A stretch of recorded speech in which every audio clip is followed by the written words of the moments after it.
मैं सेनापति बन जाता तो आपके शत्रुओं के मस्तक काट के आपके चरणों में डाल देता। दुर्योधन मरने वाला है, फिर भी अभिमान में कहने लगा, अश्वत्थामा, हस्तिनापुर का राजा तो अभी जिंदा है, अभी मरा थोड़ी है।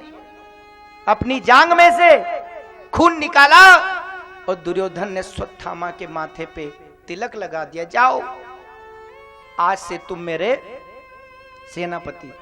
अश्वत्थामा तलवार लेके पांडव शिविर की ओर निकला, लेकिन ठाकुर जी की कृपा देखो, जहां पांचों पांडव सोया करते थे, श्री ठाकुर जी ने उनको दूसरे स्थान पर सुला दिया और द्रौपदी ने अपने 5 बेटों को वहां सुला दिया। अंधेरे की वजह से, अंधकार के कारण अश्वत्थामा पहचान नहीं पाया और पांडव के धोखे में पांडव के 5 पुत्रों के मस्तक काट लिए। बोरे में भर करके दुर्योधन के पास में आ गया, महाराज मैंने आपके शत्रुओं का सर्वनाश कर दिया। दुर्योधन ने कहा, नहीं हो सकता है, अरे जो देवता के अंश से जन्मे हैं उनको मारना साधारण काम नहीं है। युधिष्ठिर जो धर्मराज के अंश से जन्मे, अर्जुन जो इंद्र के अंश से जन्मे, भीमसेन जो पवन देव के अंश से जन्मे, नकुल सहदेव जो साक्षात अश्वनी कुमार के अंश से जन्मे, उनका शरीर तो वज्र के समान कठोर है, उनको मारना मामूली काम नहीं है। दुर्योधन ने कहा, मुझे पता था आप मेरी बात का भरोसा नहीं करोगे, इसलिए उनके मस्तक लेके आया हूं। अंधेरा था, दुर्योधन ने सोचा मस्तक को मैं मसल के देखूंगा, अगर चकनाचूर हो गया तो दूसरे के मस्तक है, और चकनाचूर नहीं हुए तो पांडव के ही मस्तक होंगे। एक मस्तक हाथ में लिया, दुर्योधन ने मसल के देखा, चकनाचूर हो गया। चिराग जला के देखा, अरे ये क्या किया, पांडव की जगह पांडव के पुत्रों के मस्तक काट लाया। दुर्योधन को जीवन में पहली बार रोना आया। दुर्योधन कभी नहीं रोया, आज रोने लगा, अरे अश्वत्थामा ये तूने क्या कर डाला, अरे मेरे परिवार में तो कोई पानी देने वाला नहीं बचा, ये पांडव के पुत्र बचे थे, इनको भी नष्ट कर दिया। कौन हमारा श्राद्ध करेगा, तर्पण करेगा, कौन हमें जलांजलि देगा। दुर्योधन को ऐसा श्राप मिला था कि सुख और दुख बराबर होगा तभी प्राण निकलेंगे। आज इसे सुख भी है और दुख भी है। सुख किस बात का, अच्छा हुआ मेरा परिवार नष्ट हुआ, पांडव का भी परिवार जड़ से ही नष्ट हो गया। दुख किस बात का, अरे मेरे परिवार में कोई नहीं बचा, हमें याद करने वाला अब कोई नहीं बचा, पांडव के बेटे भी खत्म हो गए, कौन याद करेगा, कौन हमारे नाम से ब्राह्मण जिमाएगा। सुख दुख बराबर हुआ, प्राण पखेरु उड़ गए। इधर भीष्म पितामह से भगवान मिलना चाहते थे।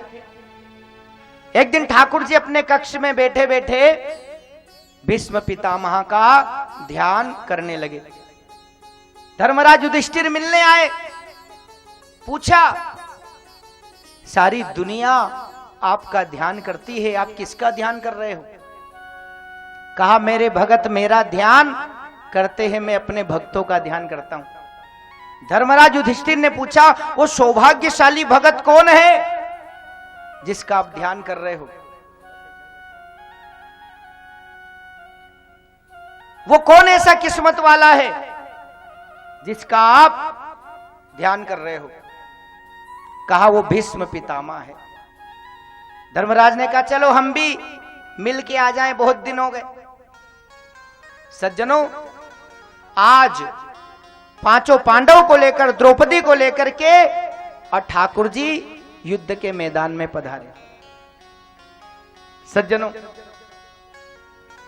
भीष्म पितामह ने ठाकुर जी को प्रणाम किया, पांडव ने, द्रौपदी ने पितामह को प्रणाम किया।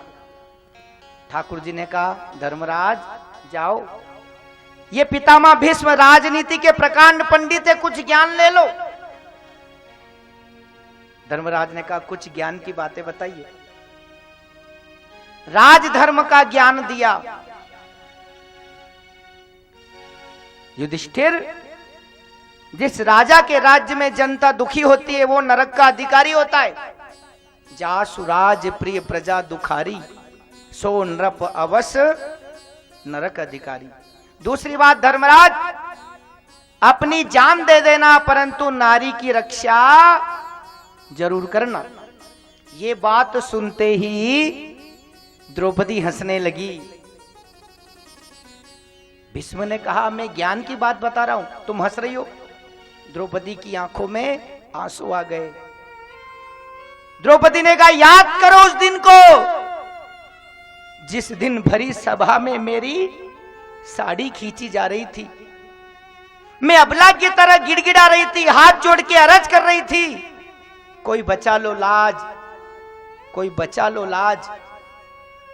उस समय तो आप सब हाथ पर हाथ धरे तमाशा देखते रहे और अब दूसरे को ज्ञान दे रहे कि नारी की रक्षा के लिए जान भी देनी पड़े तो दे देनी चाहिए।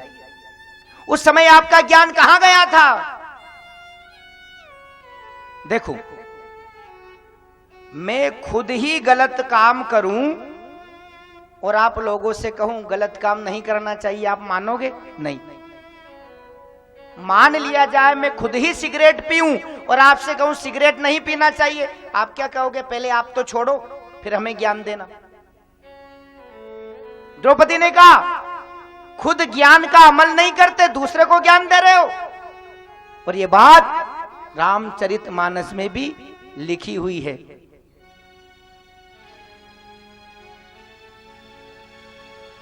जासुराज प्रिय प्रजा दुखारी, सो नृप अवस नरक अधिकारी।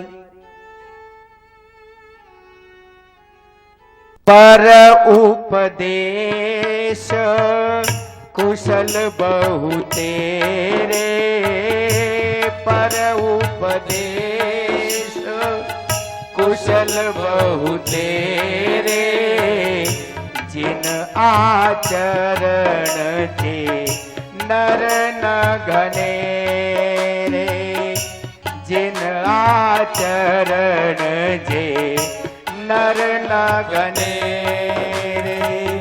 पर उपदेश कुशल बहु तेरे,